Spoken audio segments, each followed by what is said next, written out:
Hey guys, Jackie and Mama Cooks. I want to show you something quickly that I love when I'm craving something sweet, but I don't want sugar, right? So it's called coconut cacao chia pudding, right?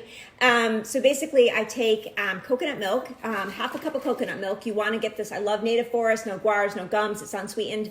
Make sure that you can hear the milk in the can. That way it's just easier to work with. So half a cup of that, 2 tablespoons of chia seeds, a pinch of pink Himalayan sea salt to bring out the flavor, a teaspoon of vanilla extract to get the one with no sugar in it, and then you're going to use a tablespoon of raw cacao powder.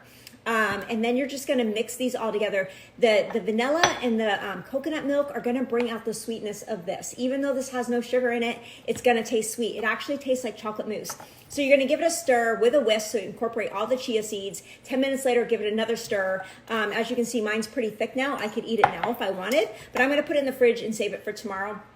Heat it up in the microwave for about 15 seconds just to warm it, or keep it out on the counter for a couple hours. It'll warm up. And I like topping it with unsweetened shredded coconut. These cacao wafers are amazing, especially if you heat it up with this, it melts into it. Whatever you want to top it with, a nut butter. You could top it with this yummy tahini with dates. I mean, anything that you want to do, but this is what I do when I'm craving something sweet, but I don't want to have sugar. And believe me, it's super yummy. So I hope you guys try it.